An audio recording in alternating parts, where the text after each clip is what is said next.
All right, everybody, welcome to Unscripted One-on-One and Friday night edition here.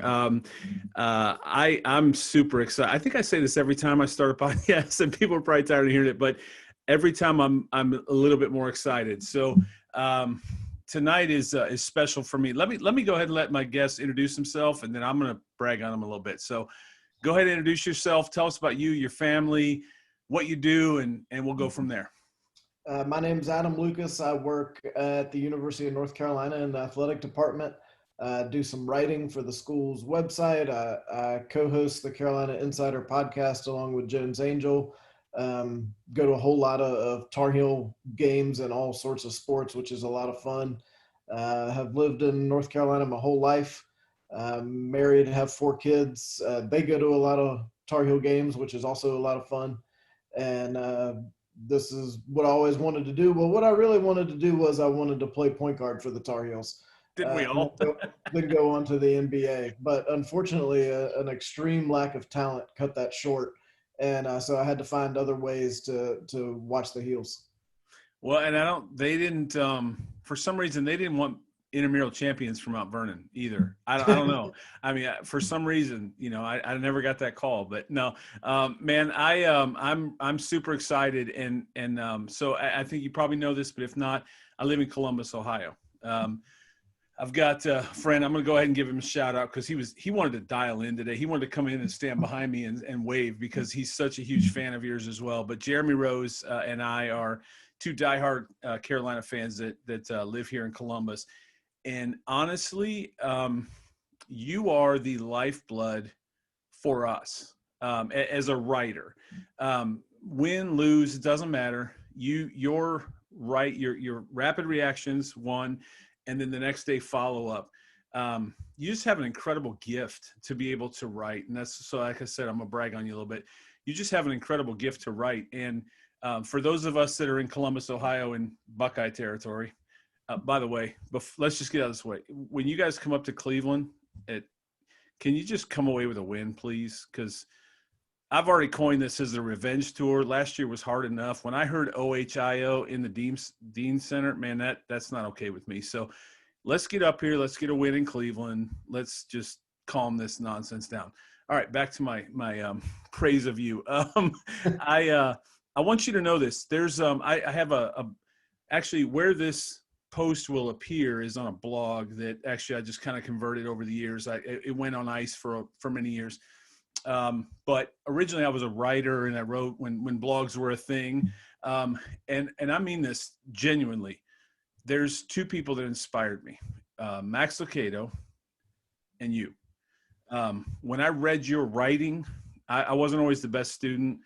Most people that listen to the podcast know I got a 13 on my ACT. Wasn't a great student. Probably why I didn't end up in Carolina, but no, I was never a great student, never a great writer. And when English teachers probably heard that I had a blog, they probably laughed uncontrollably. But so I'm thankful for people like you and Max Lucado who taught me how to write. And I swear to you, Adam, that's the truth. Forget the Tar Heel stuff. Just from a writing perspective, you are literally have been an inspiration to me, and I wanted to thank you for that personally. So. That's awesome. I really appreciate you saying that. And it's funny, like many of us, I grew up listening to Woody Durham, and I always thought that I don't have the skill radio-wise to do what he did for so many Carolina fans, but I always thought if I got to write about the team, I'd want to write about it both the way I would want to read about it and the way he told it on the radio. And that's what I've tried to do. And it's always fun to hear folks say that they're able to experience Carolina through anything that I do. That's a huge compliment because I grew up doing that exact same thing. And what I learned about the Tar Heels was from people like Woody and folks like that. John Kilgo's writing in Carolina Blue Magazine. Lee Pace writing extra points. He wouldn't want to hear that because I still work with him on Carolina football. But that's always what I've tried to do. So I really appreciate you saying that. That's just the truth. And I'm not just saying that because you're a guest. I've forever wanted to tell you that. I might have even tweeted it at you at some point or another, just hoping it would get to you. So to have this platform today and be able to have you, face to face and be able to literally tell that to your face. Thank you for that. I don't know if I became a great writer, but I learned a lot from what you write. So let's start there. Let's go to that. You are, in my, most people say living the dream, right? That's a phrase that a lot of people say. It seems like to me, you're living the dream. How did it all start? Where did it start? Well, first off, let's start off. Where did you fall in love with Carolina? And then why don't you take us from there, your story, as far as your just journey with Carolina? Oh man, my journey with Carolina was from birth, Aaron. My parents raised me as a Tar Heel fan. My grandfather actually came back from World War II and went to Carolina on the GI Bill. He was in the Carolina coffee shop one day, and my grandmother, who he had never met prior to that day, was a waitress in the Carolina coffee shop. And she always liked to brag that her very favorite thing that she got to do was wait on Charlie Choo Choo Justice, but her second favorite thing that she got to do was meet my grandfather. So grew up going to just as many games as I could, football, basketball, baseball, everything that we could find tickets to. It was always a big deal for our family to go to the ACC tournament back when the ACC tournament, in my mind, was the real ACC tournament. With teams that you cared about and you knew every player on every team. And Right. I would force my parents to go to every single game, even the ones Carolina wasn't playing in. We'd sit there on Friday from noon until midnight and watch all 4 quarterfinal games. And I'd root against State and Duke and whoever else had been mean to the Tar Heels that year. And I'd root for the Tar Heels. So I was bathed in it early on. I never was real interested in writing until in high school. I had a teacher, as so many of us do, who was really a couple teachers who were important to me and said, you might be able to write at some point. And at that point, I didn't know you could write about the Tar Heels. I thought they meant like write about English. Right. And that wasn't that appealing. But then I ended up at Carolina Law School. Made it through the first semester just fine. Second semester is when the Carolina basketball games really got going, especially those 9:00 games. Right. I was doing some writing for the old GoHeels.com, even back before it was the official site, which I doubt anyone even remembers anymore. And so I would write about the basketball games, and then I'd have to go to class the next morning. And I had an 8:30 contracts class. And it was a day after one of those 9:00 basketball games. So I'd been up late and I had not even come close to doing the reading. I probably didn't even know where the book was located. And the contracts professor was a big Carolina basketball fan, and he knew that I was doing some writing, and it was a Socratic method class. So he called on you, and you were the guy for that whole day of class. Wow. And he would just keep coming back with more questions. So he called on me. It very soon became apparent that I had no idea what he was talking about. And he very kindly, and one of the only times I can ever remember him doing this, he moved on from me to someone else. Usually, if you didn't know, they would keep hammering you. Wow. That's the whole idea of the Socratic method. But he moved on from me and just said, Adam, come see me after class. And I think all of us who have ever been in a classroom know what that usually means. It's not that they want to tell you how great you are. Right. And so everyone left the big lecture classroom. I went up to the front to talk to him, and he said, Adam, look out at this class. So I looked out at all those rows and rows and rows of empty chairs, and he said, those seats are all filled by people who feel about the law the way you do about Carolina basketball. That made sense to me. Right. So I went down the hall to the dean's office and got my papers to withdraw, and I was out of there by the end of the week. The only problem at that point was I really didn't have anything to do. So it's not very smart to withdraw from Carolina Law School and go tell your parents that you dropped out when you know they're going to say to do what? To do what? So fortunately, this was Matt Doherty's first season as the head coach at Carolina. And my dad and I had gotten tickets to the game at Cameron Indoor Stadium, the first Carolina Duke game we'd ever been to at Cameron. So I decided, well, I'm going to wait to tell my dad until we see what happens with the game. And if the Heels win, I'll tell them on the way home. And if they lose, I'll keep thinking on this a little bit. Well, Coach Doherty, Joseph Forte, Brendan Haywood got the win that night at Cameron. So we went ahead and had that talk. And luckily, things were in a good mood because Carolina had won the game. And he just basically told me that you better figure out something to do because you've made a big choice that now you're going to have to back up. So I scheduled a meeting with the then new president of the Rams club, John Montgomery, who was still new enough that he didn't really know any better.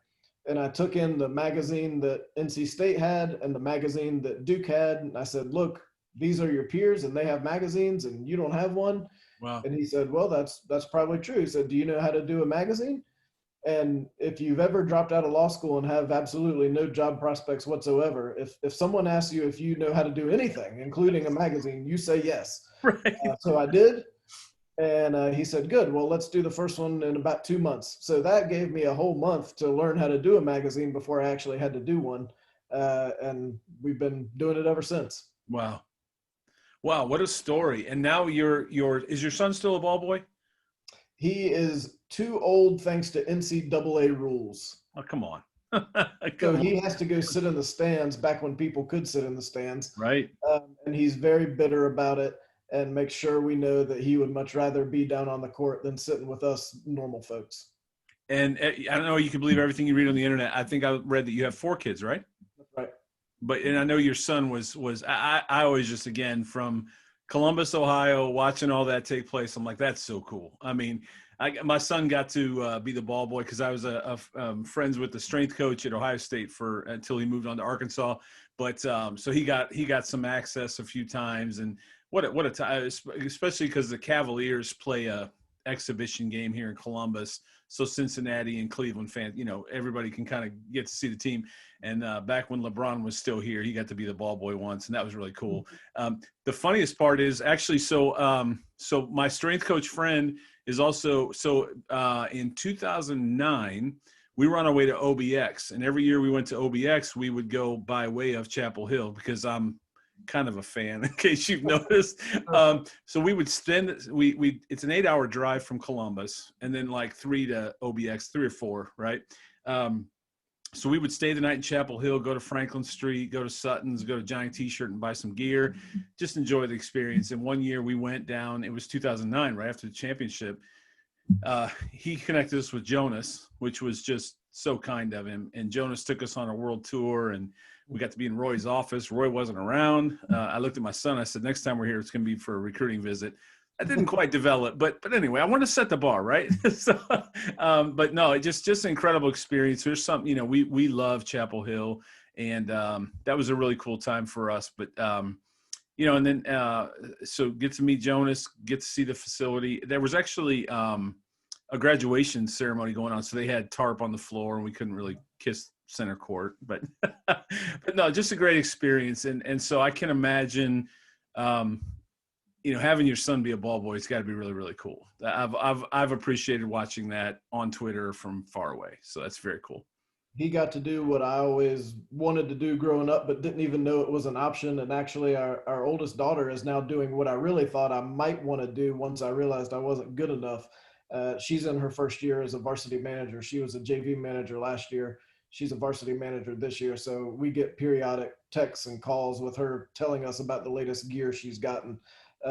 So that's both really fun and also kind of demoralizing.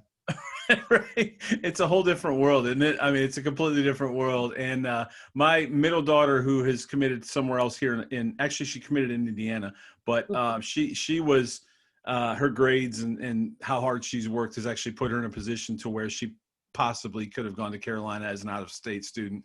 And I remember Jonas told us that when we were walking around asking him questions. And one of the things he said was, you got to have really good grades. So I was hoping my son would kind of catch that vibe. Like, hey man, you got to score real high on the ACT. My daughter did, but she ended up going. So anyway, I've kind of had to give up the dream, but all the mail that we got from UNC, I keep that because that's special to me. So I'm sort of a super fan, as you can hear, but no, really special place, beautiful campus. And I can't imagine what it was like. That's a great story to, really make a pivot in your entire career to do. Again, would you say that you're living the dream?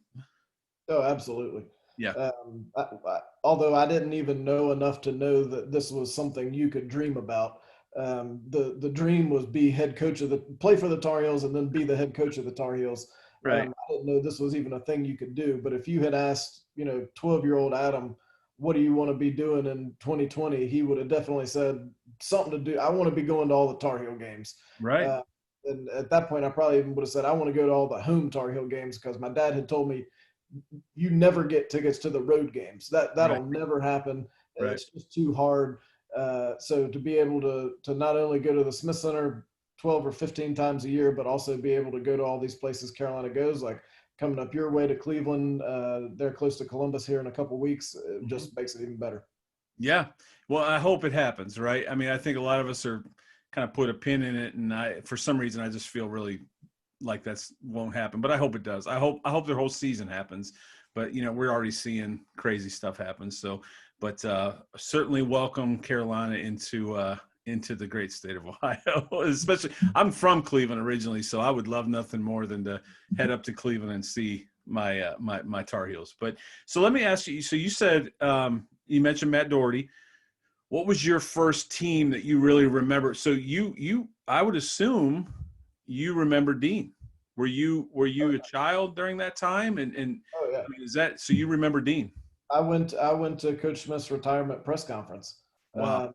I remember that whole thing sort of breaking pretty much before we all were 100% sure what the internet was. Right.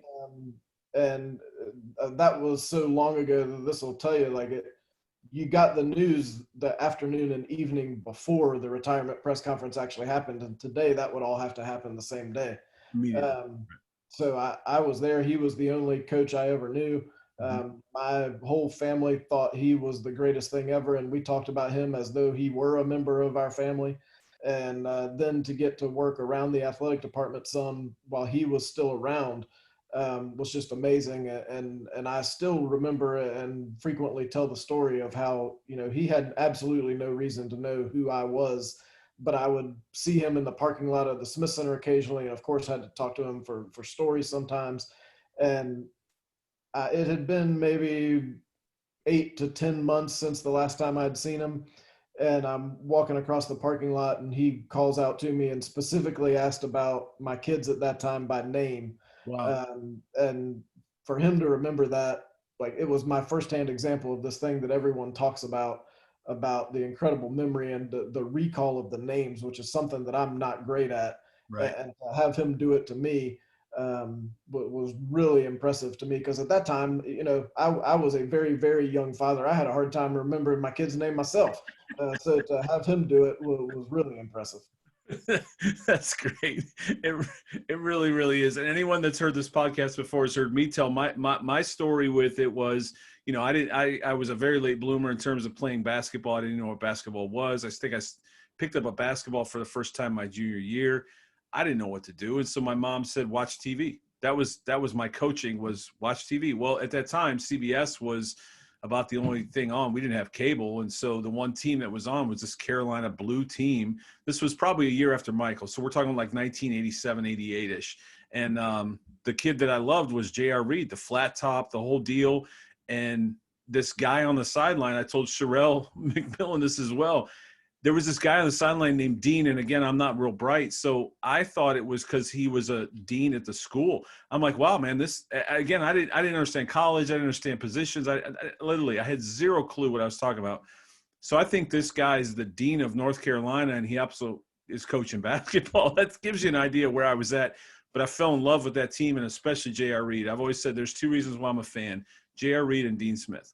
And from that point on, it was on at that point. I think I can name every starting lineup since then. And I just have always just, you know how it is, right? It gets in your blood. And I don't live there, but I've always followed and always loved the teams. And Dean was special, far beyond what he did on the court. And we all know that, right? And so that leads me to, you've written some books. Do you want to, I don't want to screw this up because you've got quite a few books. What do you want to list them all, or what's the best way for everybody to know? You've written some incredible stuff, and you do it every day when Carolina plays, and you contribute, obviously. But you've written some books. Can you talk about your books a little bit? I've been lucky enough to help with the books after each of Coach Williams's 3 championships. Worked on those with Steve Kirshner and Matt Bowers, also from the athletic department. I was lucky enough to write the official book for the 100 Years of Carolina Basketball, which again is another thing 12-year-old Adam never dreamed would be a possibility.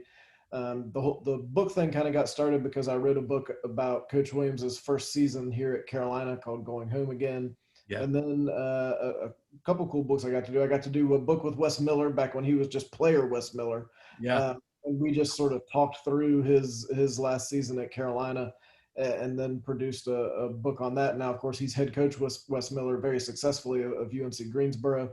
Yep. And I got to do a book on the 57 championship team, which that was a lot of fun. Got to talk to almost that entire team player-wise, called The Best Game Ever. And that was a team that I had heard a lot about from my grandfather and from my dad. And so to be able to talk to those folks individually and also get to know them as people was something that was really cool.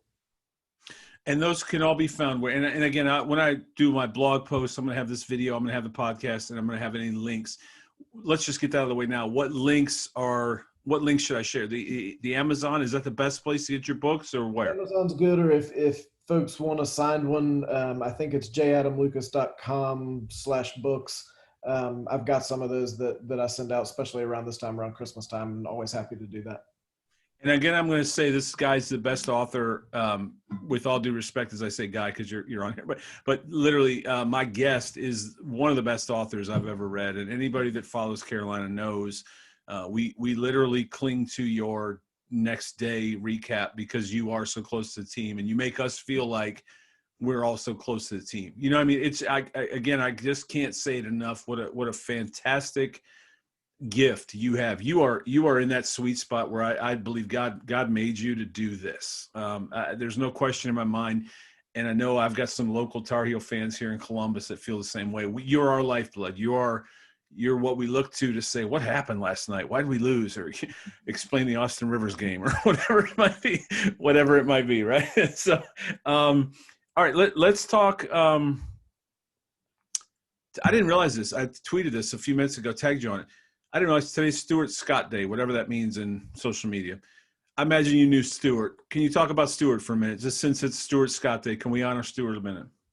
Yeah, it is Stuart Scott Day, and we should, because it's incredible how influential he was during his career, but then it's also incredible how influential he has been after his career and that long-lasting impact that we're sitting here having a conversation about him. And I think that shows you what a big role he's played in far more than sports and cancer research and Jimmy V Foundation and things that he's helped that go far beyond putting a ball in a basket. But he came back to host late night several years. I think everyone would agree, probably the best host that event has ever had, just because of his passion for North Carolina and for North Carolina basketball. And it always seemed like a little bit of a weird pairing at the time because you don't necessarily picture Roy Williams and Stuart Scott as being birds of a feather, but you know what? They really are, because they both feel the exact same way about the University of North Carolina. Yep. And I think Coach Williams respects anybody who's got that amount of passion for the thing that he has so much passion for. Yeah. So it was great a couple times to be able to sit down with Stuart either before the event or after the event, sometimes during the event, and get to talk to him about how he got to where he was and what he liked about why was it important to him to come back and do that when, he had a busy schedule, and that was in the middle of the NFL schedule. So most often what he was doing was flying in on a Friday, spending part of the day in Chapel Hill, seeing some friends after the event, and then flying out to whatever NFL game he was doing on Saturday morning. Wow. And then as his daughters got older, he was flying in on Friday, flying out on Saturday morning to go to their soccer games, and then leaving to go to an NFL game later Saturday afternoon. Wow. So he had to work it into his schedule and make it work, but he always did because of how he felt about Carolina. Yeah. And I guess he always felt like he was ours, right? I mean, even when you were watching SportsCenter, and what a courageous fight. And I think I would even say that, and you might be able to clarify, but I would even say that towards the end, he was probably flying in the midst of his battle, right? I mean, that guy just kept fighting and kept going and kept doing, even in the midst of, treatments and everything else. Just an incredible. I never had the honor to meet him, but when there's somebody connected to Carolina, again, I'm in Columbus, but you always feel like they're ours. It's Carolina family, and a guy like Stewart was pretty amazing. When I saw that today was Stuart Scott Day, that I feel like I couldn't let this podcast pass without mentioning it for sure, because I knew you'd have memories of him. Well, and I know all Carolina folks feel like we need one of ours in the media because there's so many Duke folks. It feels like who are out there. You got to counterbalance that somehow. Well, that is a great transition for me, because I thought about this morning as I was putting on my socks. Welcome to Unscripted. How do you, because I know how I feel about Duke, and I also have just an extraordinary amount of Duke friends that are Duke fans, and it drives me crazy. But we're able to keep it civil. But how is a writer? Because I gotta imagine you hate Duke as much and State, right? But you don't have to. So actually, let me put a pin there. One of the rules of Unscripted is if I ever ask you a question or ask you something that you simply can't answer because of your position or your title or anything of those, you just say pass, and my audience understands, can't answer this one. So we're probably treading into that territory a little bit. How do you as a writer not, because you do a fantastic job, even on a day when Austin Rivers hits a shot and the next morning we're all like, that's the one, Adam, in all the years of my Carolina basketball, that's the one. I don't know why, but that one just crushes me. That and Villanova in the tournament. But in terms of the Duke-Carolina rivalry, the Austin Rivers shot just makes me sick.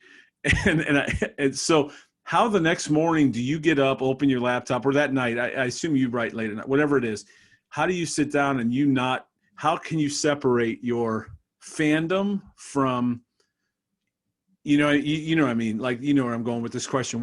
How do you separate your hatred and your fandom from, I got to put this out and be somewhat Carolina bent, but also not say that I hate Austin Rivers? How do you do that? I might say that to my wife when I get home. It's interesting because I think, like we talked about, I grew up in it, but I didn't know a real live Duke fan until I was in middle school, because at that time everybody was either a Carolina fan or a State fan. Wow.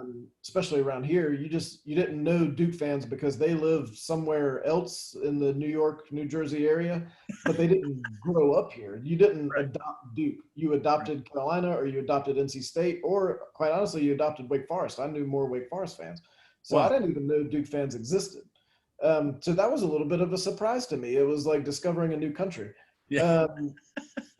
But I think Jones Angel and I talk about this a lot, and I think we may have talked about it on the pod at some point, but we don't really, I don't have Duke fan friends because everyone we work around is Carolina.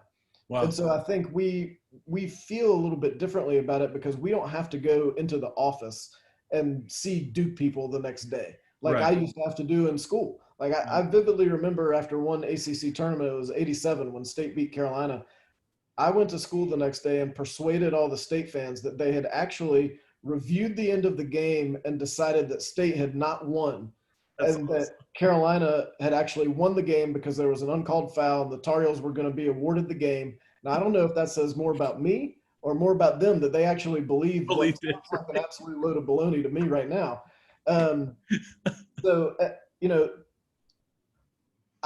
don't know that I hate Duke, but I can tell you that when you sit there at that little table at Cameron Indoor Stadium and there's hundreds of strangers you don't know whose bodies are painted dark blue and they're sweating all over you and they're calling you names and doing other things to you that you don't want to hear about, you don't have a real positive impression of them.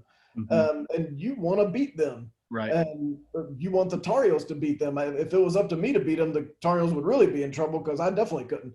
You want Carolina to win that game, and you want to have that satisfaction of seeing Carolina walk out of there happy. The image that always comes to mind is Kendall Marshall walking out of there after Carolina won in 12, and he's just so happy. And of course, Tyler Hansbrough and Danny Green winning 4 straight games over there. Awesome. But I think I can recognize that they're good. Right. Like they are good at basketball. They are a very good basketball program. Mike Krzyzewski clearly is a very good basketball coach. Right. But that doesn't mean you want to beat them any less when you're sitting right there and they're on top of you. I've always said, and I'll be interested to see what this year is like, Yes. that you could walk me into the Smith Center at a Carolina Duke game and blindfold me and don't tell me what's happening. And I would know that's a Carolina Duke game because of how the Smith Center feels. Right. And the sound and the noise coming from the fans and just the way they react when the teams come out of the tunnel. And it looks like we may not have that this year, although that's 4 months away. So maybe, hopefully we will. Right. But if we don't, I'll be so interested to see what that feels like. Because to this point in the season, very young season, 4 games, it really feels like college basketball loses a lot when you don't have any people in the building. Well, I think you saw Michigan State Duke, right? It was different. And again, we may be treading into some territory we can't say a lot because, but I felt like watching that. There's Cameron Indoors and I said that 3 months ago, 4 months ago, 5 months ago, before this even started. I gotta think, and maybe you can correct me. You've been to a lot of places. I gotta think the team that hurts the most from a home court advantage is Duke, if they can't have fans. Yeah, it's interesting, because I think Duke really used to be what everyone thinks they are right now. Yes. Everything they do right now from a crowd perspective is very tightly scripted. They sing the same song at the same time, at the same moment on the clock, with the same stuff happening on the court every single year. Every single year. And we've been places like Illinois is always the one I think of. I think Illinois got the best student section that I've ever seen. Wow. Because they actually were creative. I think it's the Orange Crush. I think that's what they call themselves. Yep. And they're creative and it's spontaneous and there's no cheer sheets. And they clearly had learned about the Tar Heels and had things to say about the Tar Heels, but they weren't, they weren't graphically terrible like we hear, not at Duke, but at some other places, NC State. Right. And to me, that's what I thought. And I didn't go to games at Duke when, from what I understand, Cameron was that way. But I think we're one generation removed from Cameron being that. But I think because of the aura that surrounds it, I absolutely think some teams go in there and are down 12 points before the game ever starts. Right. Because they're so intimidated about the fact that those people they've heard about on television are right there. Yeah. And I didn't see very much of that Michigan State game, but I would be very surprised if Michigan State wins that game in a normal year because I just think it's different. Yeah. And I don't know that Duke has the team that they've had in the past. There's not a Zion Williams on that team. I think they'll get better because that's just what they do. They're very much like Carolina that way. But I don't know. To me, I don't know. When I watch it, and I typically do because that's what we do, right? We always – look at Carolina and then we look at Duke and go, how good are they? I don't see it this year, but what do I know? But I think they'll be good. I don't think they'll be great like they have been in the past. No, watch, they'll probably win the whole thing. Who knows? But because that's just what happens. But I think Michigan State, I'm impressed with how Izzo always finds guys. He finds dudes that they fit his system. They work hard. They grind. And when they were down early, I'm like, this doesn't look like the team I watched the other night, and then they came back in a big way, and that's so. Let me transition to that. And again, if this is a pass, let me know. What do you think of this year's team? I feel like Roy's got some tools. Last year was hard, so maybe we talk about last year first. Last year was really hard. He just didn't have anything in the cupboard. Is that fair to say? You were close to the team. So many injuries. Yeah. Just an unbelievable amount of injuries to people and positions that you just can't have injuries. Right. And it felt like it just snowballed upon itself and just got to the point where you almost expected something bad to happen, which you never expect with Carolina basketball. But if somebody could get hurt, they would. Right. And so that was just really frustrating, and the whole year just an aberration from start to finish. I think the thing that's been noticeable about this year's team, even in practices, is just how darn competitive they are. They kind of remind me a little of that prototypical Michigan State team that you're describing, in the way that they want to compete and the way that it doesn't matter how much you have them down, but it also doesn't matter how much they're ahead. They want to keep playing and see either how much they can cut into your lead or how much they can add to their lead. Are they the most raw talent Roy Williams has ever had at Chapel Hill? I don't think so, but they are a lot deeper than they were last year. And I think the ability to motivate some players with the threat of, I do have some other guys sitting over there who can play Right. is different than last year. Yeah. And I think you'll see that develop over the course of the year. And just like every year, the team we saw on the floor in Asheville will probably bear very little resemblance to the one we see in February and March. And with the pieces that are here, as long as everybody stays healthy, I think you're going to really like that team in February and March. And I agree. Having watched it is from 1987, I can usually tell by, they'll be down 10 during the game, and I'll look over at my son and say they're going to win by 15. You know what I mean? Or we're in trouble. You know what I mean? You've been doing this long enough too. It's so weird. You just replace the parts, but at the end of the day, you just know Carolina basketball, there's a run coming or they don't have it tonight and it's going to be bad. Texas is Texas. We won't even talk about that. But no, I don't get too upset about this time of year, especially the rankings and all that, because at the end of the day, especially with Roy teams, we know Roy's tweaking, Roy's trying, Roy's testing. He's, as you said, he's motivating. Roy's doing a lot of stuff that has nothing to do with the final score of the game. Roy's getting his team ready for March. And living in Buckeye land, I get a lot of, what about that loss to some? I don't care about that. What I care about is because in March we're going to hang a banner. That's what we focus on. As I always say, all this stuff doesn't matter. 6 wins in March is what matters. And get me in the tournament, win me 6 games, hang a banner. That's all that really matters. Even the ACC tournament, we could probably even talk about that in Duke and whatever. So, 2 questions for you. Well, actually, 1 question for you real quick. And again, this might be a pass. What's our guy Sterling Manley up to? Because I know he's a Columbus guy, right? And I don't know if you can answer this, but you're close to the team. What's happening with Sterling? Is he going to play, or is this just going to be a kind of, I don't know. Man, first of all, I love Sterling Manley. What a good dude. Yeah. He really is a nice guy who you can tell is making the most of the opportunity to come to Carolina off the court. Yeah. On the court, obviously, it's been a struggle health-wise.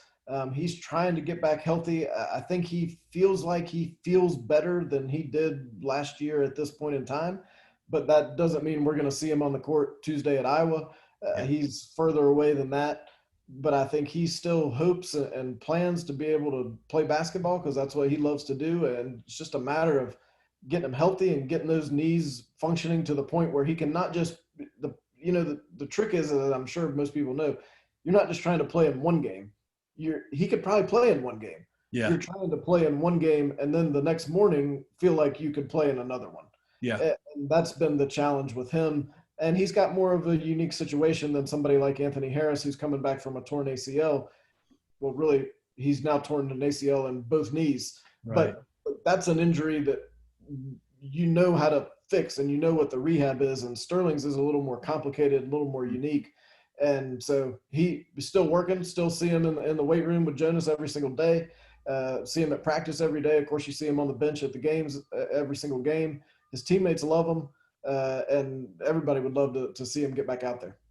Well, we love him here in Columbus, and we love Jeremiah too. I mean, it was just, he came in last year early, and he did some special stuff. You're like, this – what a story, right? I mean, the kid commits early. Carolina stays with him in the midst of an injury. He comes back. I mean, just a great story. And I hated to see him transfer, but that's what was best for him, best for his family, and best for his future goals. That's awesome. But I thought he came in and gave them every ounce he had last year. I mean, like you said, last year was just an anomaly. Just anything that could have gone wrong did. But I thought Jeremiah really – came in and did some great things, and he paid the university back, and not cash, but not to be an NCAA violation, but he gave back to the university what the university had given him, and I thought he was fantastic last year, and I wish nothing but the best for both those guys. They're Columbus guys, and you love to see local guys do well at Carolina because that's not real often that a Columbus kid goes down to Carolina, right? I mean, it was pretty cool. So, yep. All right. Man, it's a Friday night. You got family. I don't want to take a lot of time because honestly, I could do this all night. I literally could talk to you all night. So let me ask you just a few more questions, and this might be a pass. Greatest Tar Heel memory? Yours. I think there's 2 separate categories. There's greatest Tar Heel memory fan, Adam, and then there's greatest Tar Heel memory sort of job, Adam. Give me Fan both. Adam, the games that always stick out to me, the '89 ACC tournament final. I was there with my parents in Atlanta. It was such a heated Carolina Duke game. J.R. Reed, one of your favorites, was big in that game. And for some reason, I had just decided Carolina was never going to win the ACC tournament because it had been a long 7 years, in my opinion. I guess I thought I was entitled to more ACC championships than that. And to see them beat Duke it was just such a fun game. And then I went to the '93 championship game with my parents and my aunt and my uncle. And it was in the Superdome and it was in New Orleans. And after the game, my dad went and we walked down to Bourbon Street and we saw Dick Vitale down there and he had picked Michigan. So we told him he had to get a TO because he had picked the Wolverines, and Chris Webber was down there. And just that whole night remains very vivid in my memory. Job, Adam, I think, I tell people sometimes at the '05 NCAA tournament, I sort of covered that one by the book. But then I realized that, if you have a media credential, you can do all kinds of things that I really never even considered doing in '05. So '09 and '17 both, I was right down there on the court as the team cut down the net, and I stood at center court while they watched one shining moment. Wow. At 17, I'm right there when the NCAA presents the Tar Heels with the trophy, and just to see all that firsthand, what Fan Adam dreamed of for years, was really incredible. And that's the kind of thing that you realize in that moment, like, I am doing what I always dreamed. I never thought I'd be standing here next to David Noel as he watches himself on the big screen, seeing one shining moment. That is what I would have always wanted to do. So you realize that at the time, this is the greatest thing in the world. But there's not that many bad days. I mean, there's not that many Austin Rivers games. There was another pretty close one last year. But the worst. Those days are so few and far between, and the average day is so good that you really appreciate all the good stuff that happens, and the bad things are a very minor blip. Last year had to be tough. The whole grind of that season, just, you just felt it. Like I said, we've been doing this long enough as far as watching them as again, Fan Adam.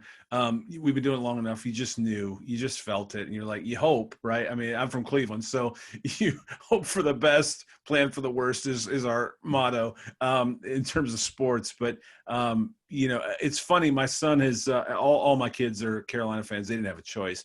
And so, but my son will actually, over the last year, he was a freshman in college, and he would text me and say, "This feels like the Austin Rivers game." I mean, that's like our thing now is we'll say, "This feels like the Austin Rivers game," and we know what's coming, and typically it does turn out that way because he's been watching it long enough. It's funny. It's like I say, it's almost the same movie, different actors. You know what's coming, whether it's we're going to win this by 15 or we're about to lose this on a heartbreaking. Texas felt that way. The other day you were there in person. All right.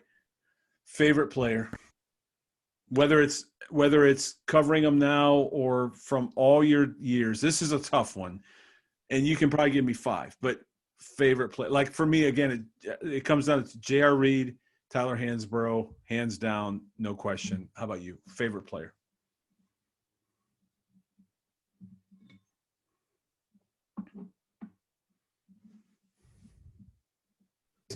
I wanted to be Kenny Smith as a Tar Heel in the NBA when he was in the slam dunk contest. Everything Kenny Smith did, I was completely infatuated with everything about Kenny Smith. So that was my guy in fan days. In job days, I think it's so much tougher because you get to know them as people. Yeah. And I think the really nice thing about Coach Williams is he brings in these basketball players who are also really good people. Great guys, right? Like being around them. Right. And so that makes it tougher to choose between them. But I think if I was going to make a list on that sheet of paper would definitely be the names Marcus Page, David Noel, Luke May, Justin Jackson, Tyler Hansbrough, Tyler Zeller. I mean, even now I can't even limit it to 5 because there's so many. but it just, and too, I think, as we talked about earlier, the fact that so many of them were nice to my son when he was down there on the court, Yep. changes the way you think about them, because when they shoot 3 for 13 or something, but they were nice to your kid, Right. that makes you think about it real differently. And I still remember Luke May's first ever exhibition game at the Smith Center was one of the first games my son did. And we were driving home, and I said, "So who had something to say to you?" And he goes, "That freshman Luke May was really nice. Like, he That's asked me awesome. my name, and he was so nice to me." And as you know, if somebody does that to your kid, you are their fan for life. And 100%. so, it's cool that Luke May hit the shot against Kentucky that basically gave Carolina a chance to win a national title. But if he had never done that, I would still be the biggest Luke May fan there is, because of how he treats people and how he treated my family. And there's so many people like him who have come through Carolina basketball and been a part of it. That's so true. I think, Roy, there's guys that I always say I played on the team, but there's guys that Carolina loses out on, and you're like, how come we didn't get that guy? But then you watch the guy and you're like, that's why we didn't get that guy. Roy knows what he's doing. And I'm thankful for that. Guys like Marcus, you're never embarrassed about a guy from Carolina. I mean, I can't honestly, besides Rashard McCants, but we won't talk about him because some other that one's a pass. That's a fact, right? But no, but literally the fact that we can point out one, right? There's some teams that the whole starting five is jerks. The fact that the Carolina brings in guys that you're proud of. When you watch a game, you see him help a guy up. You see point to passer, all those things that passed down from Dean all those years. That's why, for me, a guy like me, that's why I'm a Carolina fan. And it extends. I watch the baseball team. My son and I went down to Louisville because we're 3 hours from Notre Dame, Pitt, and Louisville. So every year schedule comes out and we go, okay, where are we going this year? And sometimes it's a late night drive, but it's great to see the team because they don't come to Columbus often, right? Now I do have a bone to pick with you. You typically tweet out, "Hey, I'll give out tickets tonight to anybody," and I typically respond that I've never won those tickets. So I'm just saying, No, I'm just kidding. I'm always surprised at how many people respond to that, and I always end Amazing. up feeling worse when it's over than I did when it started, because there's so many people who you think, "Oh, this person loves the Heels. I'd like to be able to get them in. I just need the Atom Dome so that I can get in everybody I want to get in." And just sitting here thinking, I didn't mention Marvin Williams or Danny Green, and both those guys would be on my list too. So I might need 2 sheets of paper, because those are two who, even if they didn't have a combined almost 25 years in the NBA, they would be the kind of people you'd want to hang out with.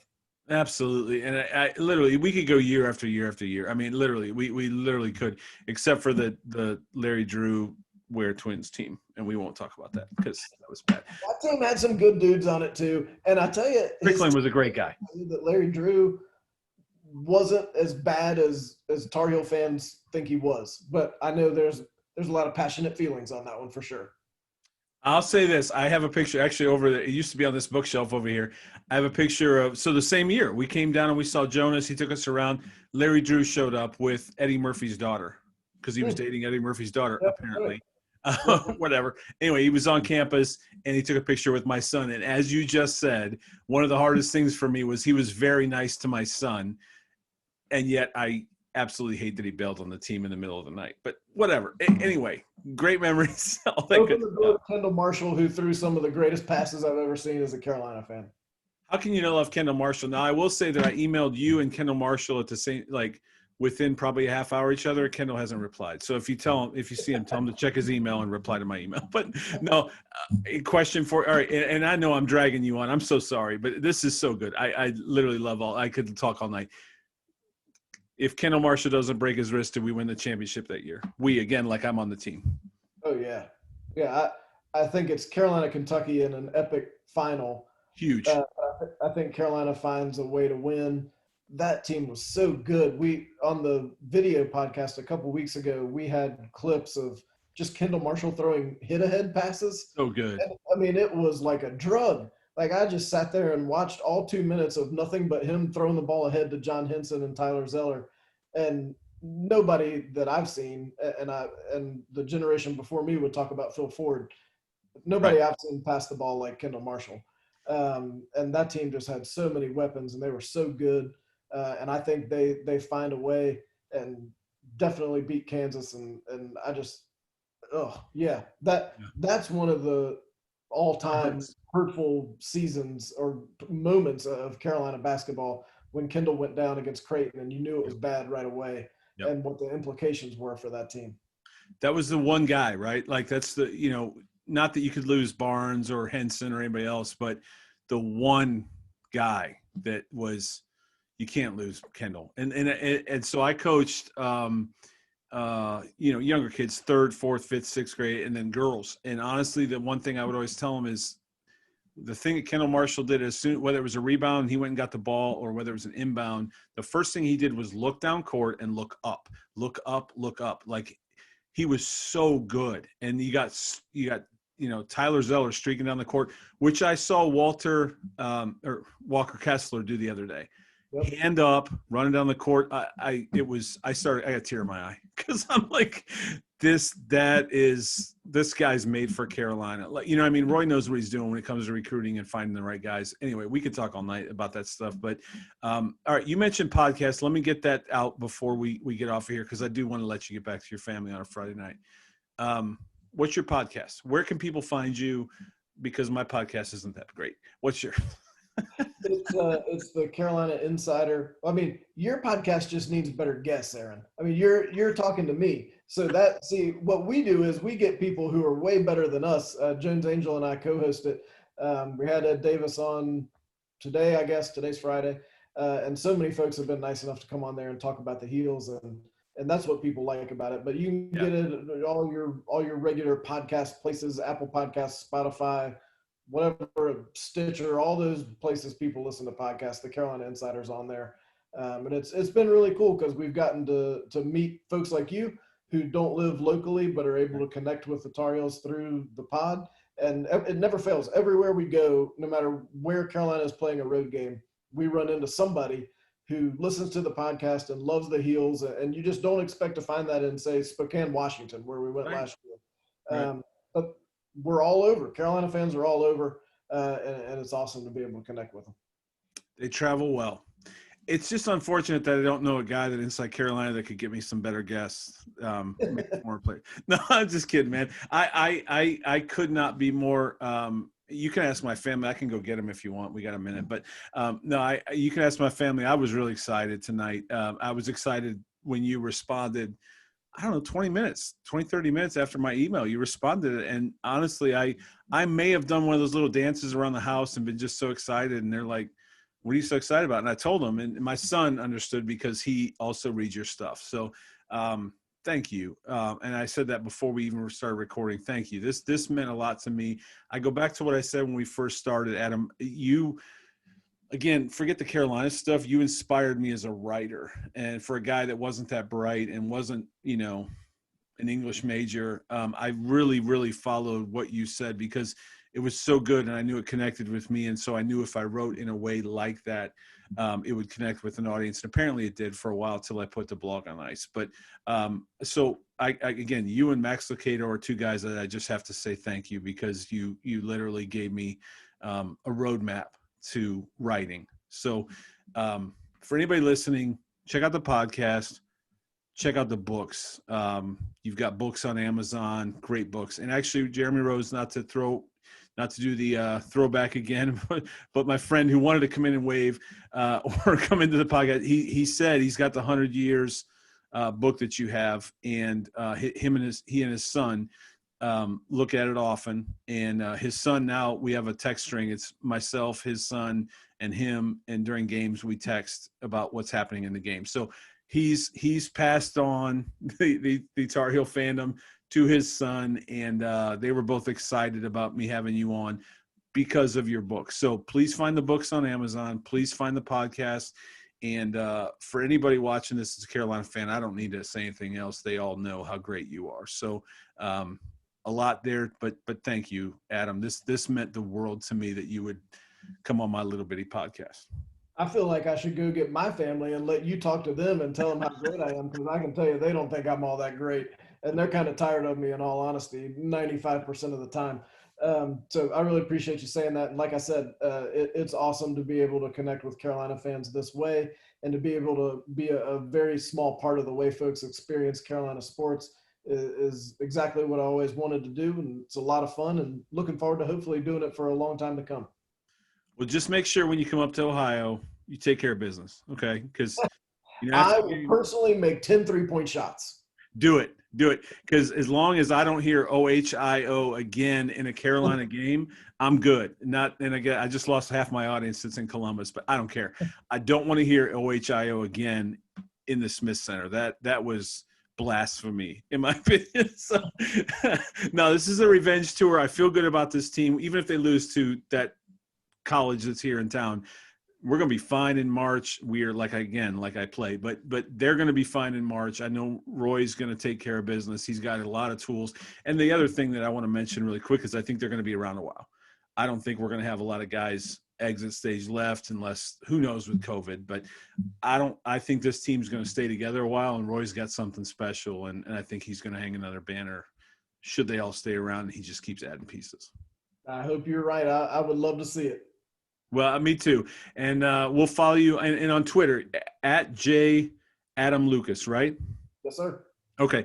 Everything will be in the blog post. Go have a good night with your family. Tell them that I think you're the greatest thing since sliced bread. I will. Don't worry. We'll listen to you online. We'll listen to you on the podcast, and we'll definitely read what you write because you're the best in the world. So thank you so much, Adam. I truly appreciate your time. Aaron, thanks so much. Really appreciate you having me. And next time, you're going to have a better chance in those ticket giveaways. I promise. Hey, I'm going to hold you to that. And honestly, let me tell you this too, before you get off here, open invite.